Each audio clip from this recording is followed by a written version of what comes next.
Welcome to prime 9 desk analysis. నేను రాజు. Liquor స్కామ్కి సంబంధించి విజయసాయిరెడ్డి నిన్న మీడియాతో మాట్లాడుతూ చేసినటువంటి వ్యాఖ్యల్లో అనేక రకాలైనటువంటి అనుమానాలు వ్యక్తమవుతున్నాయి. ఇక్కడ ఏంటంటే రెండు అంశాలు ప్రధానంగా తెలుస్తున్నాయి. ఒకటి వచ్చేసి వాటాల్లో తేడాలు రావడంతో రాజు కసిరెడ్డి మీదకి ఈ వ్యవహారం అంతా కూడా రాజు కసిరెడ్డి నడిపించాడని చెప్పేసి, అలాగే రాజు కసిరెడ్డి ప్రభుత్వాన్ని అంటే ప్రభుత్వం మీన్స్ వైఎస్ఆర్ కాంగ్రెస్ పార్టీని అలాగే విజయసాయిరెడ్డిని ఇద్దరిని కూడా వ్యక్తిగతంగా ఆయన ఇబ్బంది పెట్టాడు, అంతేకాకుండా మోసం చేశాడు అనేటటువంటి అంశాన్ని నిన్న విజయసాయిరెడ్డి చెప్పారు. దీంతోపాటు దీని వెనక అంతా కూడా రాజు కసిరెడ్డి నడిపించారు అని చెప్పేసి అంశాన్ని కూడా చెప్పినటువంటి పరిస్థితి. అంతేకాకుండా ఆయన మీద ఉన్నటువంటి అక్కసంతా కూడా నిన్న ఆయన వెలగక్కారు.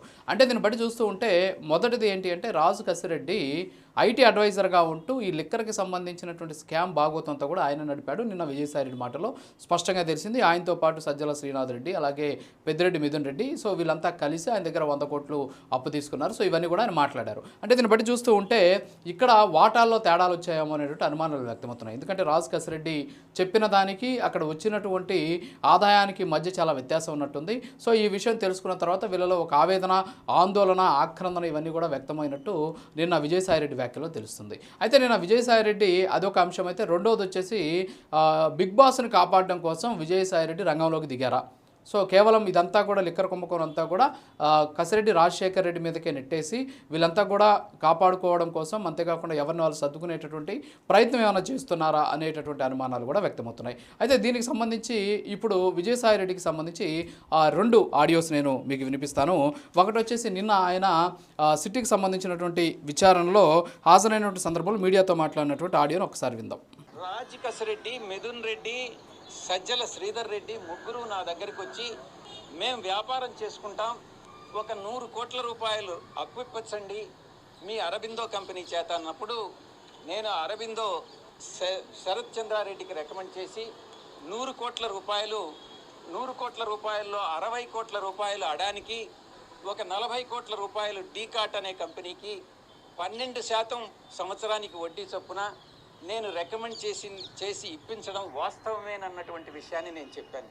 సో ఏమంటున్నారంటే ఈయన అరబిందో నుంచి 100 కోట్ల రూపాయలను నేను ఇప్పించాను. సో రాజు కసిరెడ్డి అలాగే పెద్దిరెడ్డి మిథున్ రెడ్డి, సజ్జల శ్రీనాథ్ రెడ్డి నా దగ్గరికి వస్తే, శ్రీధర్ రెడ్డి వస్తే నేను వీళ్ళ ముగ్గురికి కూడా 100 కోట్లు తీయించాను. ఆ 100 కోట్లు వచ్చేసి అడానికి 60 కోట్లు అలాగే 40 కోట్లు వచ్చేసి డీకాట్ అనేటువంటి కంపెనీకి 12% ఇంట్రెస్ట్తో తీయించాను.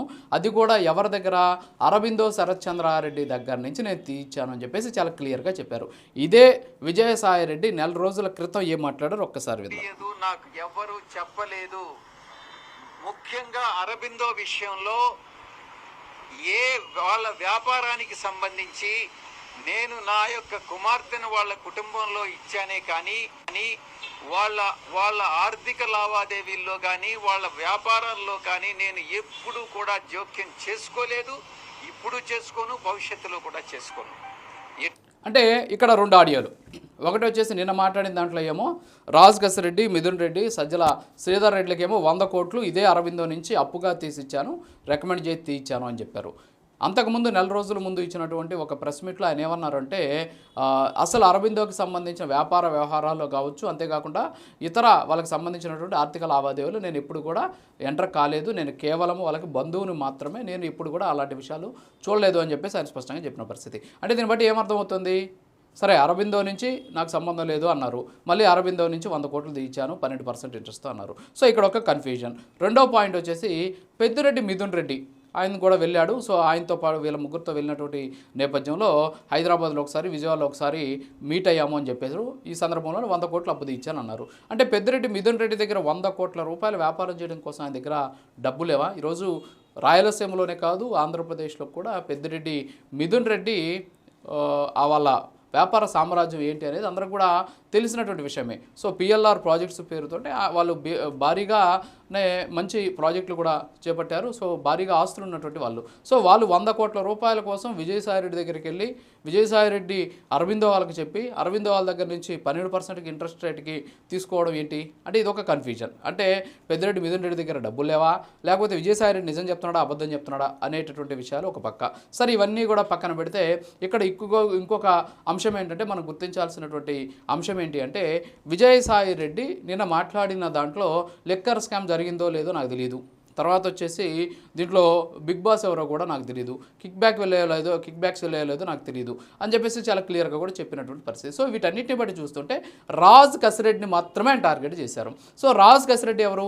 ఐటీ సలహాదారుగా పనిచేశారు. ఇక్కడ వచ్చినటువంటి నిధులతో ఆయన కూడా భారీగానే సంపాదించుకున్నాడు, భారీగానే మూట కట్టుకున్నాడు అని చెప్పేసి సిట్ అధికారులు వెళ్ళి విచారణ చేస్తుంటే అనేక రకాలైన వాస్తవాలు వెలుగు చూస్తున్నాయి. సో ఇప్పుడు రాజ్ కసిరెడ్డి మీనే టార్గెట్ చేయడం ఏంటి? విజయసాయిరెడ్డి నిజంగా స్కామ్ జరిగింది, తన దగ్గర సాక్ష్యాధారాలు ఉంటే అందరి పేర్లు చెప్పాలి కదా. మరి అలా కాకుండా నేను 100 కోట్లు తీయించాను, వ్యాపారం చేసుకుంటానన్నారు, కానీ నాకు కొంత ఇచ్చారు, ఇంకా కొంత తిరిగి ఇవ్వాలి. సో ఇవన్నీ కూడా అవసరం లేనటువంటి అంశాలు. అంటే ఇక్కడ ఏమవుతుంది అంటే మొత్తం ఇక్కడ జరిగినటువంటి స్కామ్ అంతా కూడా రాజ్ కసిరెడ్డి మీదకి తోసేస్తే బిగ్ బాస్ సేవ్ అవుతాడు అనేది ఒకటి, లేదా వాటాల్లో తేడాలు రావడంతో ఇదంతా కూడా వ్యవహారం నడిపించిందంతా కూడా రాజ్ కసిరెడ్డి కాబట్టి రాజ్ కసిరెడ్డి కొంత అమౌంట్ని చూపించి, అంటే ఫర్ ఎగ్జాంపుల్ ఇంత అమౌంట్ వస్తే వాళ్ళకి ఇంతే వచ్చిందని చెప్పి చూపించడం, ఆ తర్వాత ఆ కూటమి ప్రభుత్వం అధికారంలోకి వచ్చిన తర్వాత దానికి సంబంధించిన స్కామ్ అంతా కూడా బయట తీయడంతో ఇన్ని వేల కోట్ల రూపాయల ఆదాయం వచ్చిందా అని తెలుసుకున్న తర్వాత వాటాల్లో తేడాలు రావడంతోనే ఇప్పుడు ఈ లిక్కర్ స్కామ్ అంతా కూడా రాజ్ కసిరెడ్డి చుట్టూ తిరుగుతోందా అనేటువంటి అనుమానాలు వ్యక్తమవుతున్నాయి. సో ఇక్కడ విజయసాయిరెడ్డి ఉద్దేశం ఏంటి?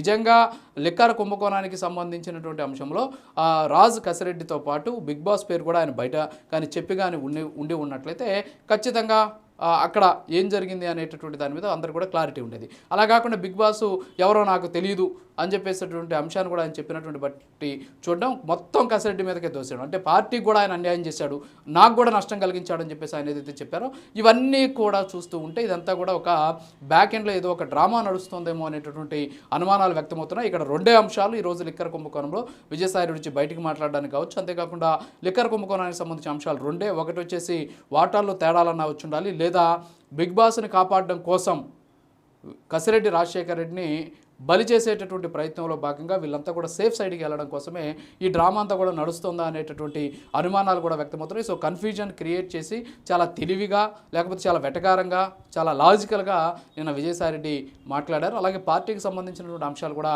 ఆయన మాట్లాడినటువంటి పరిస్థితి. రాజకీయాల్లోకి రానున్నారు, వ్యవసాయం చేసుకుంటారని ఆయనే ట్వీట్ చేశారు. మళ్ళీ ఎవరైనా వార్తలు రాస్తే మీడియా మీద విరుచుకుపడుతూ ఉన్నటువంటి పరిస్థితి. సో ఇవన్నీ నీ కూడా చూస్తూ ఉంటే ఎస్పెషల్లీ నిన్న విజయసాయిరెడ్డి మాట్లాడినటువంటి మాటలు బట్టి చూస్తుంటే దీంట్లో ఏదో ఒక తెలియనటువంటి నీ కూడా రహస్యం ఉందేమో అనేటటువంటి అనుమానాలు వ్యక్తమవుతున్నాయి.